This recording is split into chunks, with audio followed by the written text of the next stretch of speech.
Salvation from the stars. The derelict ship hung in the void like a massive, broken promise.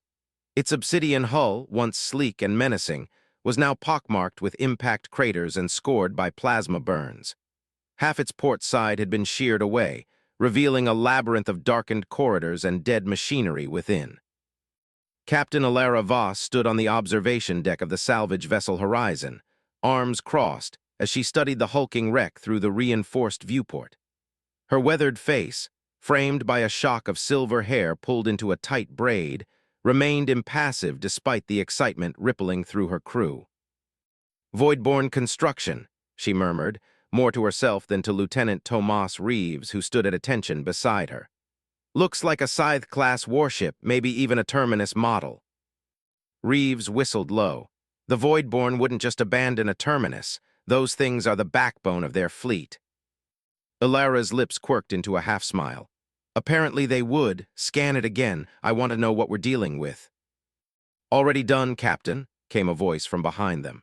Chief Engineer Nikolai Petrov approached, his tablet displaying a three-dimensional rendering of the derelict. The burly man's eyes gleamed with barely contained excitement. "Power cores inactive but intact. Weapons systems gutted, but the framework's still there. Hull integrity at approximately 62%. She's wounded, but not fatally." "And the Voidborne?" Ilara asked. "No life signs," confirmed Security Officer Juno Quan, her hand resting habitually on the pistol at her hip. Her dark eyes narrowed as she scrutinized the floating wreck. "But there are signs of evacuation. Emergency pods launched, personal effects missing. They abandoned ship in a hurry."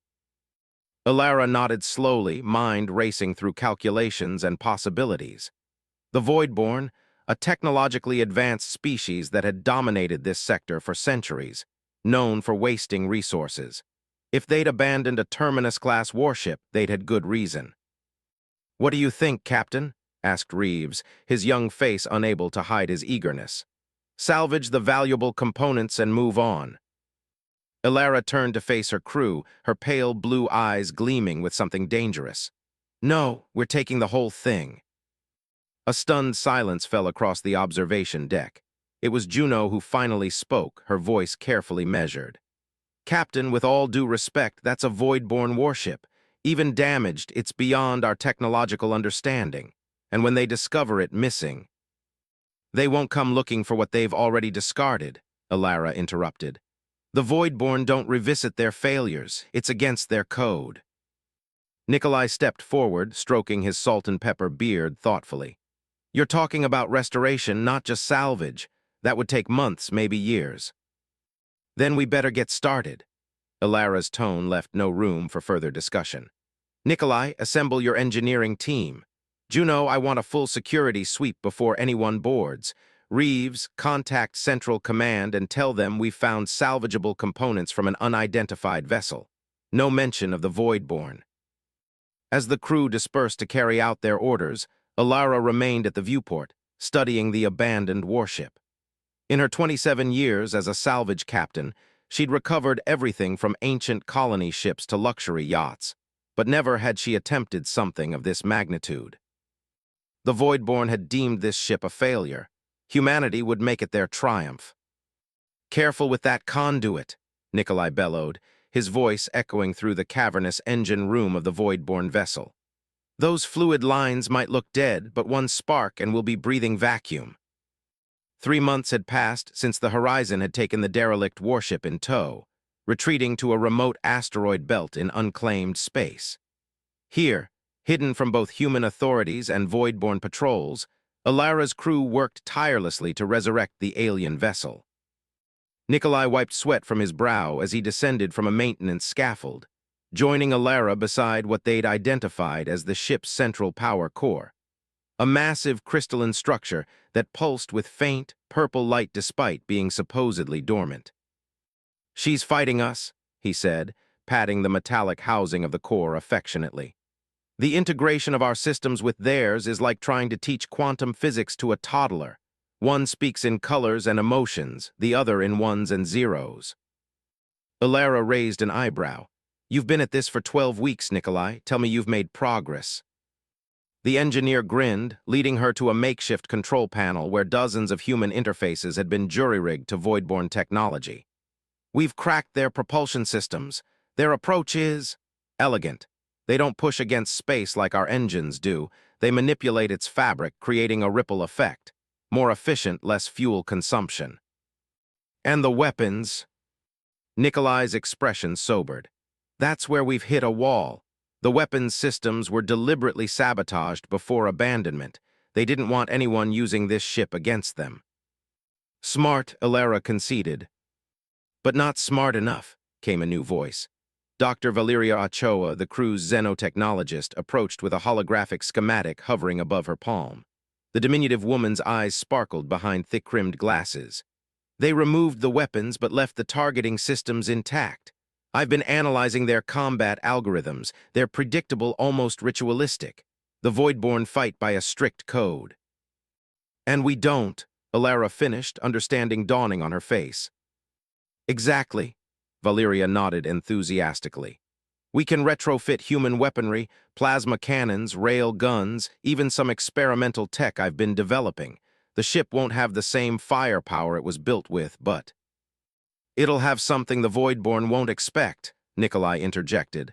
Unpredictability. Ilara looked between her two senior officers, a slow smile spreading across her face.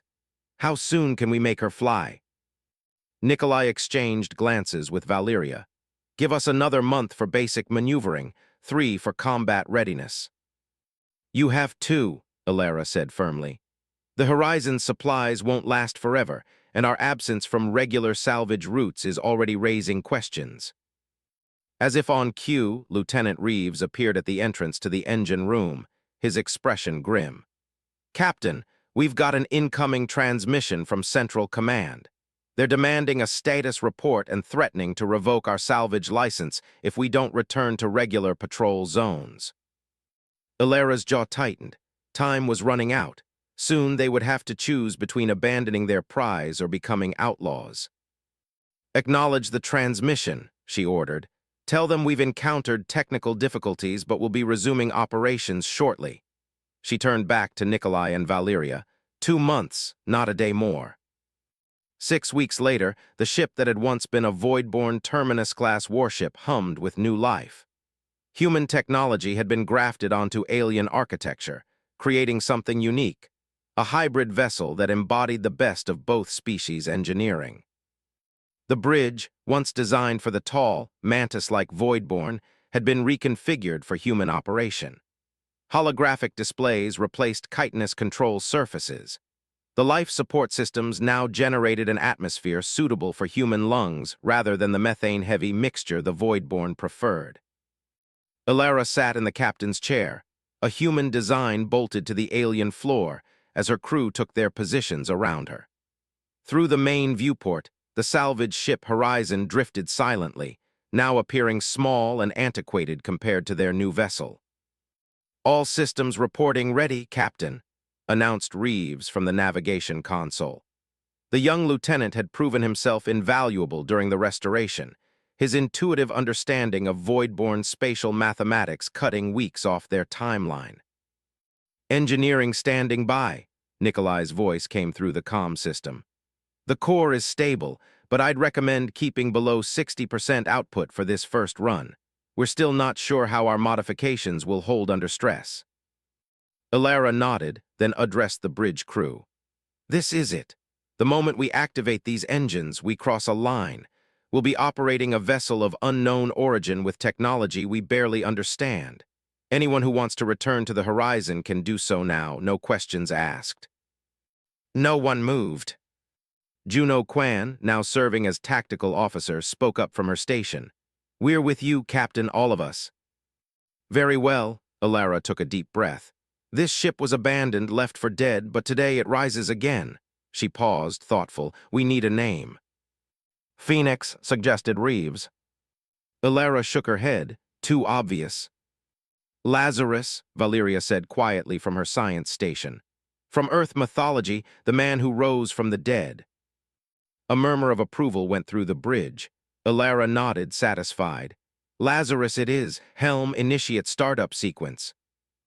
The ship shuddered as its hybrid power core engaged. Lights brightened, displays sharpened, and a deep, resonant hum filled the air. Not the harsh vibration of human engines, nor the eerie silence of void-borne technology, but something new, something in between. "Propulsion systems online," reported Reeves, his fingers dancing across his console. "All thrusters responding. Navigation is—" Whoa, he blinked at his readouts. "Captain, the navigation system is integrating with our charts, but it's also showing pathways I've never seen before, shortcuts through space.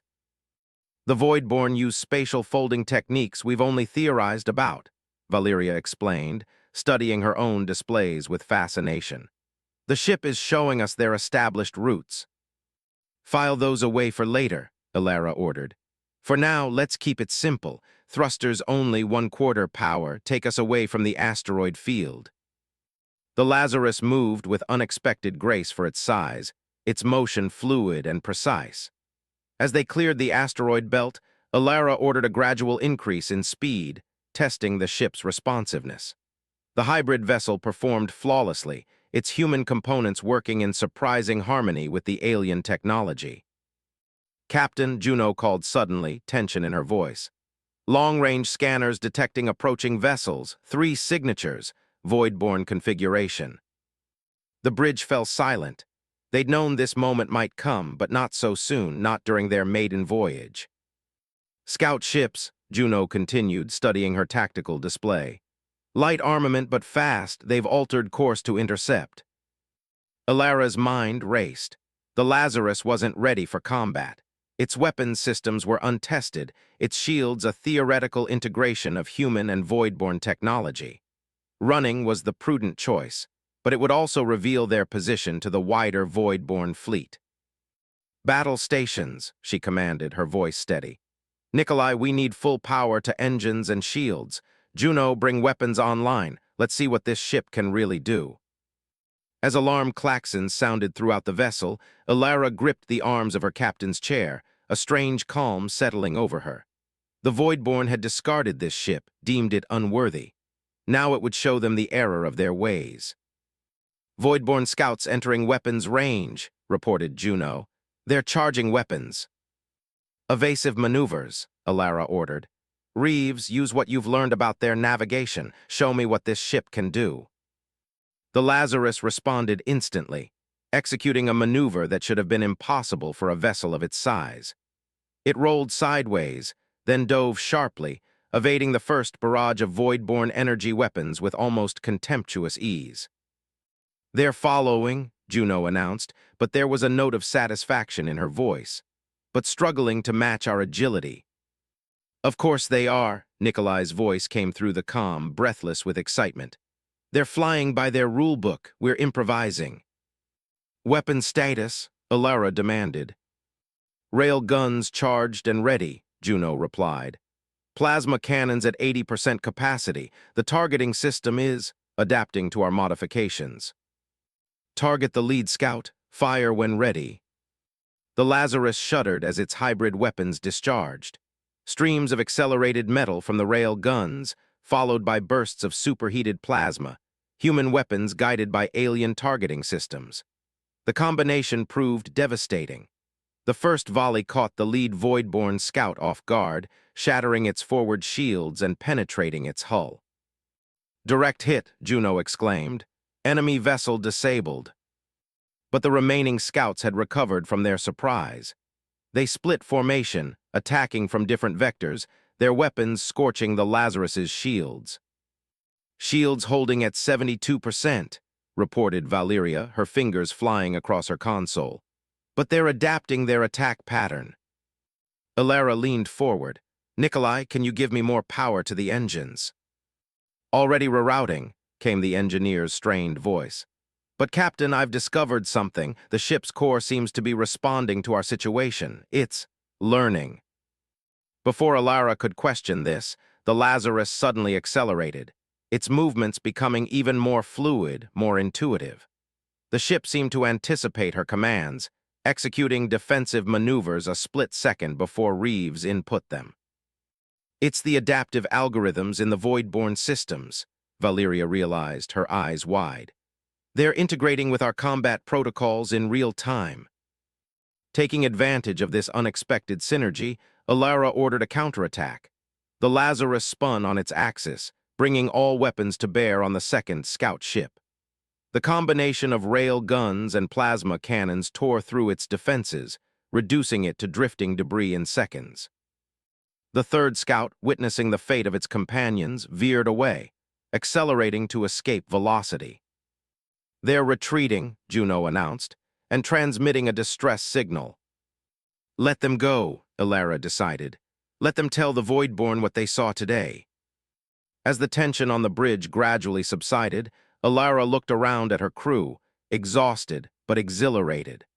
They had taken a discarded vessel, a piece of alien trash, and transformed it into something magnificent, something that had just defeated 3 Voidborn ships in its first engagement. Captain, Reeves spoke up, breaking the momentary silence. "What now?" Alara gazed out at the stars, a slow smile spreading across her face. "Now, Lieutenant, we show the universe what happens when you underestimate humanity." She stood, addressing her entire crew. "The Voidborn abandoned this ship because they couldn't envision its potential. That's always been their weakness. They discard what doesn't fit their rigid expectations. But humans," she gestured around the bridge at the unlikely fusion of technologies that surrounded them. "We adapt, we improve, we transform." As the Lazarus sailed deeper into space, rumors of the hybrid vessel began to spread throughout human colonies. "A ship unlike any other," they whispered. "A ghost returned from the void to haunt its creators." And in the high chambers of the Voidborn Command, alarms spread as reports filtered in of their abandoned warship, now transformed and turned against them. What the Voidborn had deemed a failure, humanity had claimed as their salvation. The war was just beginning. Forged in fire, the command center of Helios Station hummed with tension. Admiral Orlov, a bear of a man with a shock of white hair and a perpetual scowl, stared at the holographic display showing the Lazarus in orbit around Europa Colony. "So this is the ship that's got the Voidborn tied in knots," he rumbled, circling the projection like a predator. "A salvaged terminus with human modifications." "Yes, sir," replied Commander Wei, his aide. "Captain Voss and her crew recovered it 6 months ago. Since then, they've engaged Voidborn forces 3 times with a 100% success rate." Orlov's bushy eyebrows rose. "And they've refused to turn it over to the United Earth Defense Fleet." "They claim independent salvage rights, sir." The Admiral snorted. "Salvage rights are suspended during times of conflict. The Voidborn have escalated their raids on our outer colonies since the Lazarus appeared. This isn't the time for privateers." He tapped a command into the console, and the hologram shifted to display a tactical overlay of Europa Colony's defenses. "Prepare a boarding party. I want that ship seized and its technology analyzed before the week is out." "Sir," Commander Wei's voice lowered, "Captain Voss is well respected among the salvage community. Forcibly taking her ship could cause complications." Orlov's eyes hardened. "We're fighting for humanity's survival, Commander. I don't give a damn about complications. Execute the order." Alara Voss knew something was wrong the moment the military shuttles approached.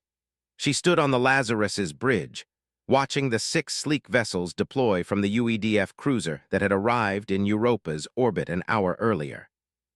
"They're not here for a friendly chat," observed Juno Quan, her hand instinctively moving to the sidearm at her hip. "No," Alara agreed, her expression grim.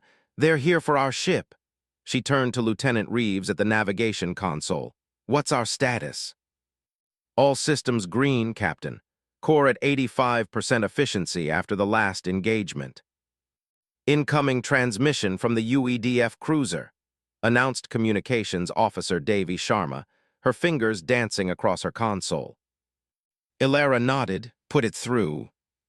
Admiral Orlov's weathered face appeared on the main display, his expression stern. "Captain Voss, this is Admiral Orlov of the United Earth Defense Fleet. The vessel you command has been requisitioned under Emergency War Powers Act 218. You are ordered to power down your systems and prepare for boarding." Alara's jaw tightened. With respect, Admiral, the Lazarus is a salvage vessel operating under independent maritime law. It was abandoned property, legally claimed and restored at great personal risk and expense. That may have been true before your actions provoked open conflict with the Voidborn, Orlov countered. The technology aboard your vessel is now vital to Earth's defense strategy. Surrender it willingly, and you and your crew will be generously compensated. Alara's gaze flickered to her crew members, each watching her intently. She had always operated on the fringes of authority, but never in direct opposition to it. This was different.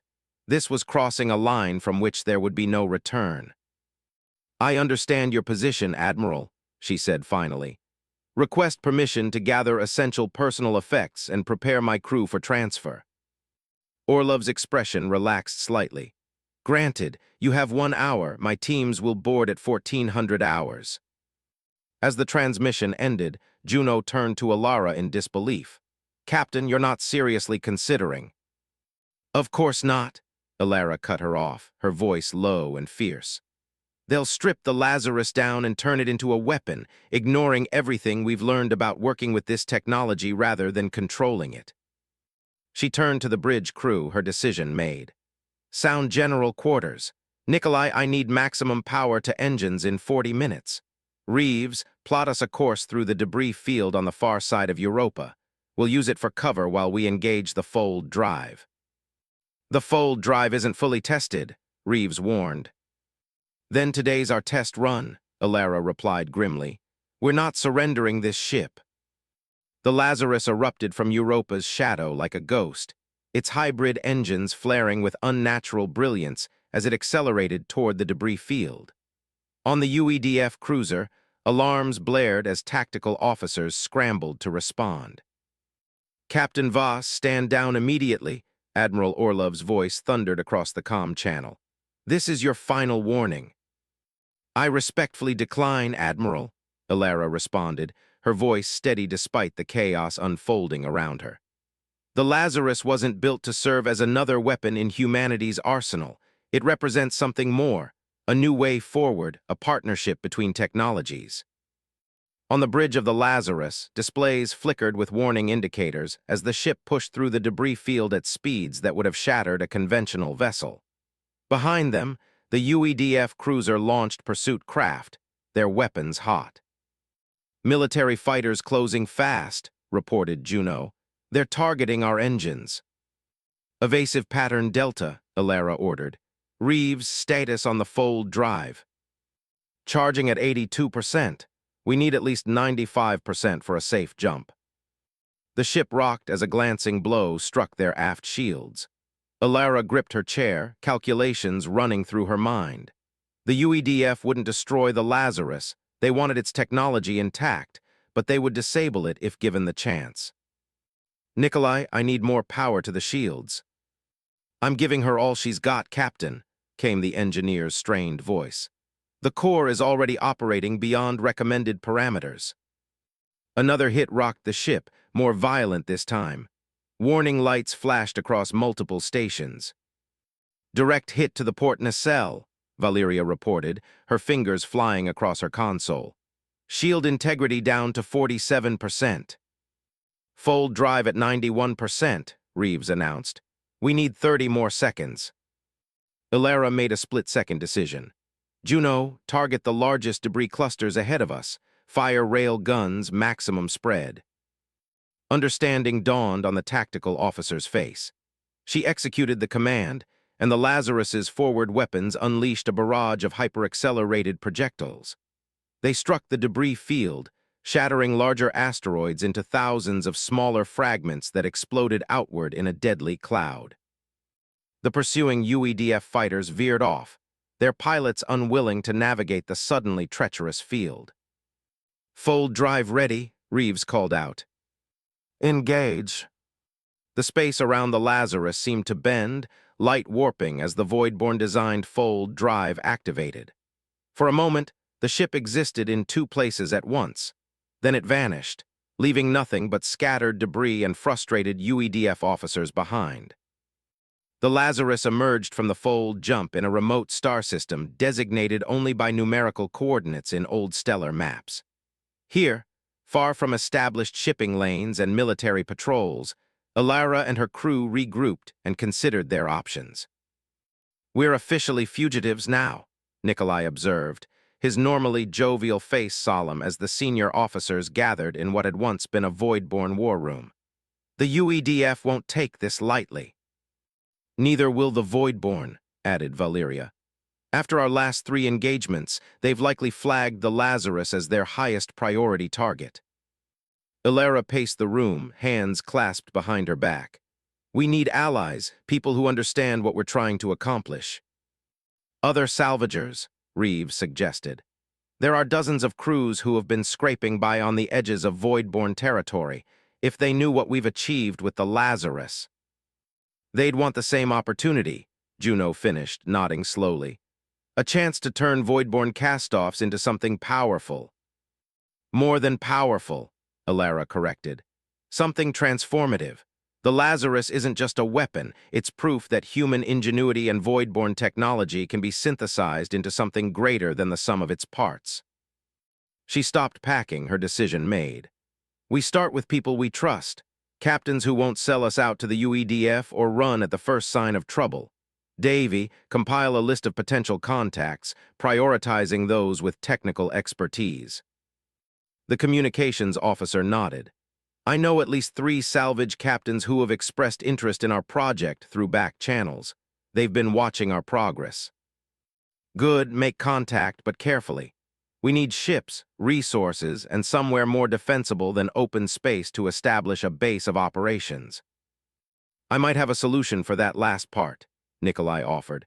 "The Voidborn navigation charts we extracted from the Lazarus's database show several abandoned outposts in unclaimed sectors, places they established and then deemed inefficient or compromised according to their rigid standards." Alara's eyes gleamed. "Perfect. The Voidborn's trash continues to be our treasure." Over the next 3 months, Alara's vision took shape. Word spread through the salvage community of a new faction forming on the edges of known space, captains and crews who sought not just to scavenge alien technology, but to transcend it. The abandoned Voidborn outpost they claimed became known as Nexus. Built into a hollowed-out asteroid with natural stealth properties that confused most scanning systems, it served as both shipyard and sanctuary. More salvage vessels arrived each week, bringing with them recovered Voidborn technology and eager engineers. And they found more derelict ships, not just Voidborn vessels, but craft abandoned by other species that had clashed with the insectoid empire.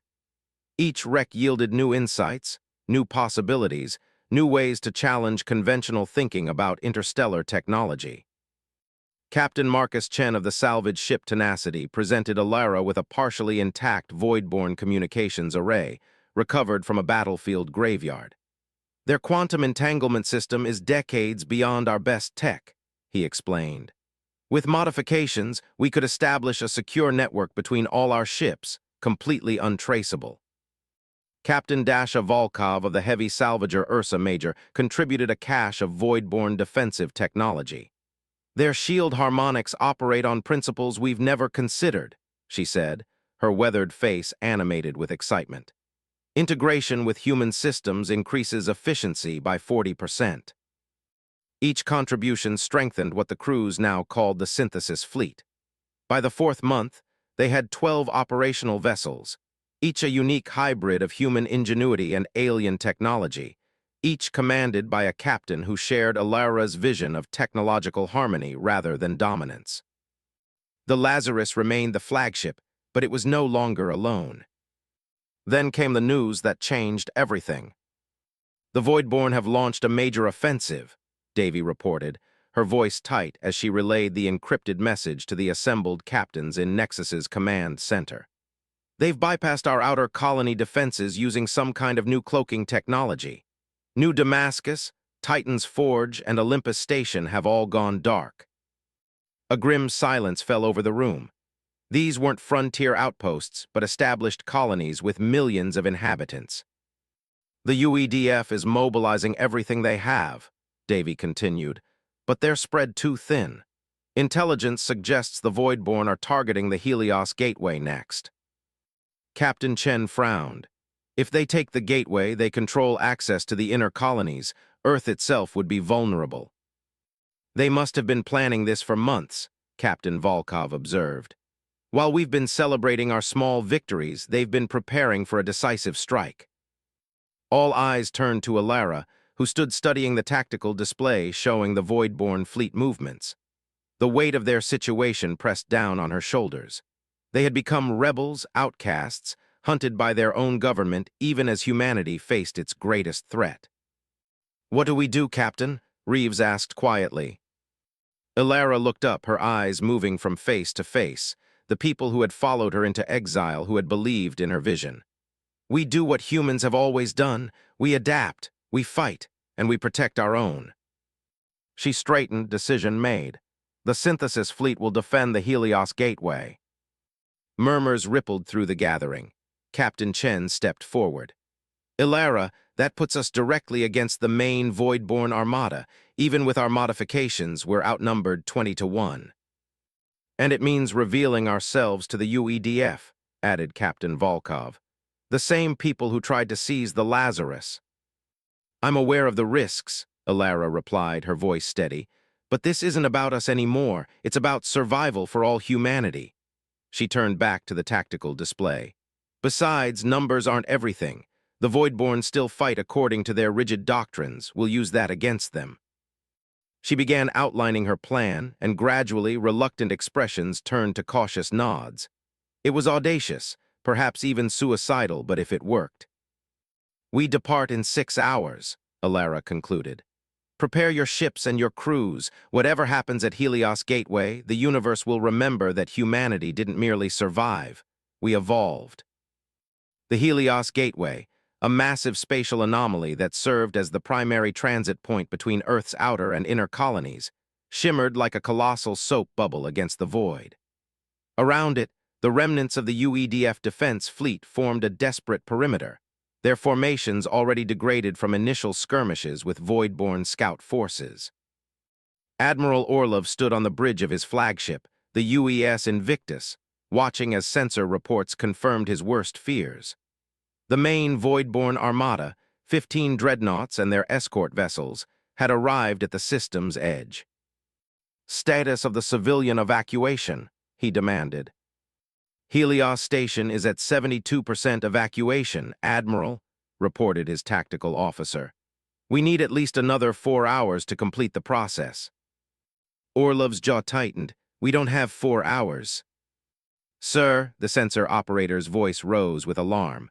"Multiple fold signatures detected, ships emerging on our flank." Orlov's heart sank. If the Voidborn had managed to outflank them already, the battle was lost before it began.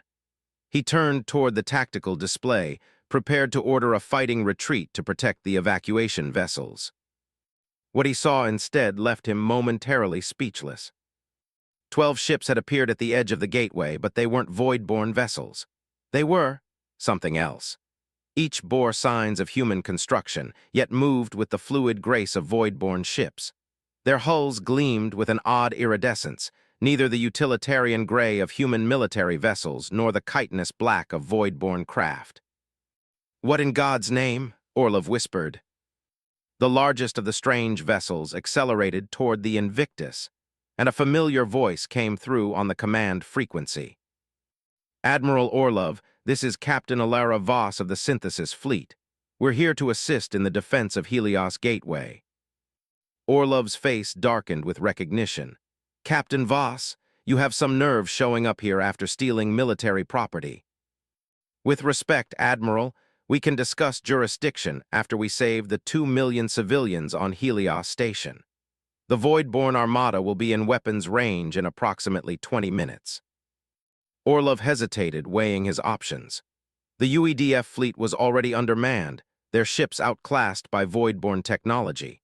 And these hybrid vessels, whatever Voss and her renegades had created, clearly possessed capabilities beyond standard human craft. Pride warred with pragmatism in the Admiral's mind. Finally, practicality won. Very well, Captain. What do you propose? Ilara's plan was unorthodox, to say the least. While the UEDF fleet maintained a conventional defensive formation around the gateway itself, protecting the ongoing evacuation, the Synthesis fleet would execute a series of hit-and-run attacks on the approaching Void-born armada. Their command structure is hierarchical, Ilara explained. Each attack wing takes orders directly from its designated dreadnought, disrupt that chain of command, and their formations break down. And how exactly do you plan to get close enough to their dreadnoughts? Orlov demanded. Their escort ships will tear you apart before you reach weapons range. We've integrated Void-born fold technology with human navigation systems, Ilara replied. We can execute precision jumps at ranges their targeting systems can't account for. Orlov's skepticism was evident, but he had few alternatives. You have my authorization, Captain, but when this is over, assuming any of us survive, you and your people will answer for your actions. Fair enough, Admiral, Ilara responded, her voice betraying no emotion. Synthesis fleet out. The battle for Helios Gateway began with terrifying swiftness.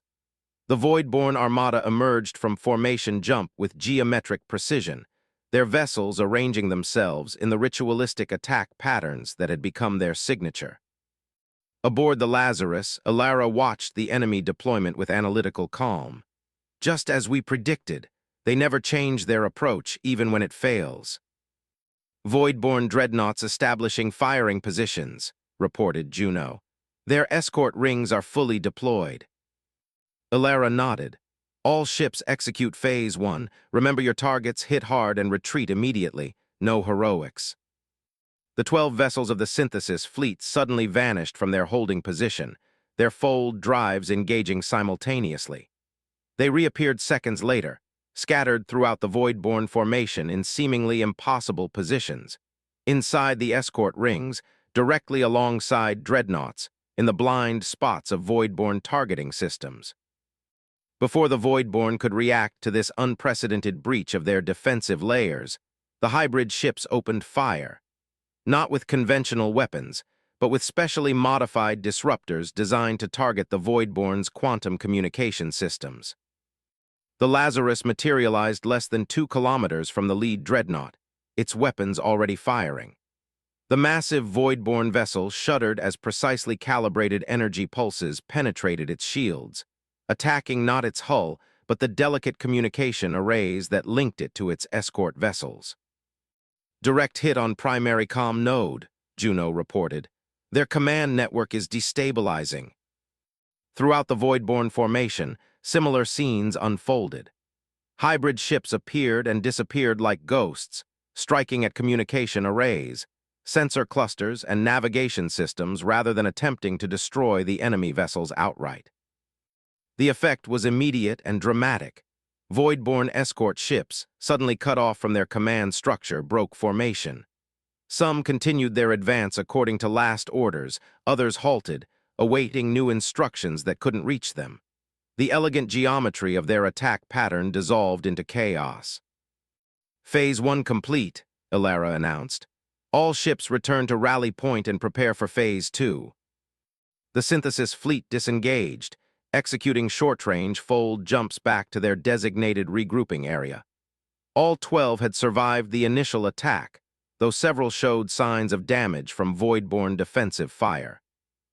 Admiral Orlov's voice came through the command channel, grudging respect evident in his tone.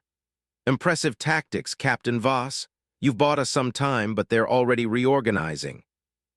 They're adapting faster than anticipated, Ilara agreed, studying the tactical display. The Void-born dreadnoughts were establishing direct control over nearby escorts, bypassing their damaged communication networks. We need to move to Phase 2 immediately. Phase 2 was riskier, a direct assault on the Void-born flagship, targeting not just its communications, but its primary power core. If successful, it would create a cascade failure that would disable multiple dreadnoughts simultaneously due to their interconnected power distribution network. Lazarus will take point, Ilara decided. Captain Chen, Captain Volkov, your ships will provide covering fire while we make our approach. The three most powerful hybrid vessels moved into position, their unique energy signatures confusing void-borne targeting systems. The rest of the synthesis fleet spread out, drawing fire from the reorganizing escort ships. "Full drive charged," announced Reeves. "Jump coordinates locked." "Execute," Alara commanded. The Lazarus vanished, reappearing moments later directly beneath the massive void-borne flagship. At this range, the enemy vessel seemed to fill the entire viewport, its chitinous hull bristling with weapon emplacements that immediately began targeting the much smaller hybrid ship. "Shields at maximum," Nikolai's voice rang out from engineering. "Core providing 110% output, but she can't sustain this for long." "She doesn't need to," Alara replied, her eyes fixed on the targeting display. "Juno, fire the resonance torpedoes, all tubes." The Lazarus shuddered as it launched its payload, specially designed missiles containing a fusion of human explosive technology and void-borne harmonic disruptors. They streaked toward the flagship's ventral surface, where the massive power core was least protected. "Torpedoes away," Juno confirmed. "Impact in 5 seconds." The void-borne flagship's point defense systems activated, destroying 3 of the 8 torpedoes. The remaining 5 struck home, their detonation seemingly anticlimactic, until the harmonic disruption wave began to spread. The flagship's hull began to vibrate, subtle at first, then with increasing violence. Energy discharges erupted along its length as its power distribution network went into catastrophic resonance cascade. "It's working," Valeria exclaimed, monitoring the energy readings. "The harmonic disruption is propagating through their network." But the Lazarus was now in grave danger. The flagship's automated defense systems, though compromised, continued firing, and the hybrid ship's shields were failing under the barrage. "Shields at 31%, Nikolai reported. "Critical failure imminent." "Full drive status," Alara demanded. "Still recharging," Reeves replied, his voice tense. "We need another 30 seconds."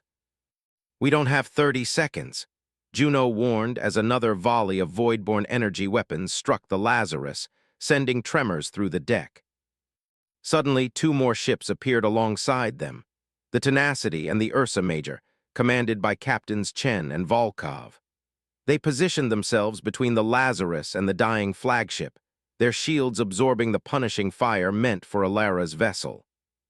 "Get your full drive online, Alara," Captain Chen's voice came through, strained but determined. "We'll buy you the time you need." "Marcus Dasha, break off," Alara ordered. "Your shields won't hold." "Neither will yours," Captain Volkov replied simply. "The Lazarus is too important to lose." Before Alara could protest further, a blinding flash erupted from the void-borne flagship as its power core finally destabilized. The massive vessel broke apart, the resonance cascade spreading to the nearest dreadnoughts through their shared power network. 4 void-borne dreadnoughts, a third of their invasion force, were suddenly disabled or destroyed in a chain reaction that rippled through their formation. "Full drive ready," Reeves announced. "Get us out of here," Alara commanded. "Bring us alongside the Tenacity and Ursa Major." The Lazarus jumped, reappearing at what should have been a safe distance. But only one of their allied ships followed, the Tenacity, its hull scorched and damaged but intact. The Ursa Major was gone, caught in the final explosion of the void-borne flagship. "Captain Volkov's last transmission reported complete shield failure," Davy said quietly. "She stayed behind to ensure the resonance cascade reached critical threshold." Silence fell over the Lazarus's bridge as the reality of their first major loss sank in. But there was no time for mourning. The remaining void-borne vessels, though disorganized, were regrouping. "Admiral Orlov," Alara called over the command channel. "Status of the evacuation." 92% complete, came the response. "Your diversion bought us the time we needed, Captain." Alara nodded, though the Admiral couldn't see her. "The void-borne command structure has been fractured, but they're still dangerous. Have your fleet form a tight perimeter around the gateway while we continue harassment tactics." Acknowledged, Orlov replied, then hesitated. And Captain, we witnessed what Captain Volkov did. Her sacrifice won't be forgotten. The battle raged for another 2 hours as the Synthesis fleet executed hit-and-run attacks against the disorganized Void-born forces. Without their flagship, and with 4 dreadnoughts destroyed or disabled, the once mighty armada began to falter. Their rigid battle doctrines, which demanded specific formations and communication protocols, became a liability rather than a strength. By the time the last civilian transport cleared the gateway, the Voidborn had begun a general retreat. What should have been their decisive victory had become a humiliating defeat. In the aftermath, Admiral Orlov stood in the observation lounge of the UES Invictus, watching as the Synthesis fleet gathered at a respectful distance from his military vessels. The hybrid ships were battered, some critically damaged, but they had accomplished what many had thought impossible. They had stopped a full-scale Voidborn invasion force. A shuttle from the Lazarus docked with the Invictus, and minutes later, Captain Alara Voss was escorted into his presence. You disobeyed direct orders, stole military property, and operated an unregistered combat fleet, Orlov began, his voice stern but lacking its earlier hostility. By all rights, I should have you arrested. Alara said nothing, her expression carefully neutral. However, the Admiral continued, you also saved Helios Gateway and potentially turned the tide of this war. He turned to face her fully. The question is, what happens now? Alara met his gaze steadily. That depends on whether Earth's military leadership can recognize that the old ways of fighting, of thinking, are no longer sufficient. The Voidborn discard what doesn't conform to their expectations. They abandoned the Lazarus because they couldn't imagine what it could become when approached with a different perspective. She gestured toward the viewport, where the hybrid vessels of the Synthesis fleet hovered like strange, beautiful apparitions. We've proven that human ingenuity combined with alien technology creates something greater than either alone. Will you treat us as criminals or as the vanguard of humanity's evolution? Orlov studied her for a long moment, then sighed heavily. The UEDF Council will need to be convinced, but after today's battle, they'll listen. He extended his hand. I'll advocate for your fleet's official recognition and autonomy provided you continue to assist in the war effort. Alara hesitated, then accepted the handshake. We didn't start this to become another military unit, Admiral. The Synthesis fleet represents a philosophy as much as a fighting force. We believe in adaptation, in finding harmony between different technologies rather than domination. Philosophy won't stop the Voidborn from attacking our colonies, Orlov pointed out. No, Alara agreed, but it might lead us to a future where war isn't our only interaction with other species. She released his hand. We'll fight to protect humanity, but we'll also continue to explore what these technologies can teach us beyond warfare. The Admiral nodded slowly. Fair enough, Captain Voss. I suspect the universe will be watching closely to see what your Synthesis fleet becomes. 3 months after the Battle of Helios Gateway, the Synthesis fleet had grown to 28 vessels. Each represented a unique integration of technologies, not just from the Voidborn but from other species whose abandoned crafts had been recovered from the void. The Lazarus, fully repaired and enhanced, remained the flagship of this unconventional armada. On its bridge, Alara Voss stood before her senior officers and the captains of the other hybrid ships, their faces solemn as they commemorated those lost in recent battles. Captain Volkov believed in what we're building here, Alara said, concluding the memorial service. Not just ships, not just weapons, but a new understanding of what's possible when we approach the unknown with openness rather than fear. She gestured to the viewport, where a space station unlike any other was taking shape. Built around the asteroid that had once served as their hidden base, Nexus Station incorporated technology from a dozen different species, all salvaged, all reclaimed, all transformed by human creativity. The Voidborn Empire has faltered for the first time in centuries, Alara continued. Not because we outgunned them or outmaneuvered them, but because we challenged their fundamental assumption that there is only one right way to use technology, one correct path of development. She looked around at the faces before her, human faces, but their eyes held something new, a vision that transcended old limitations. They left their failed experiments behind, discarded as worthless. We saw potential where they saw only flaws. Alara smiled, a rare expression that softened the lines of command on her face. And that, more than any weapon we've built, is humanity's true strength. We adapt, we transform, we find value in what others discard. As the gathering dispersed, Alara remained at the viewport, watching as shuttles moved between the hybrid ships and the growing station. In the distance, the first diplomatic vessel from Earth approached, the beginning of formal recognition for what had started as a renegade operation. Nikolai joined her, his weathered face thoughtful.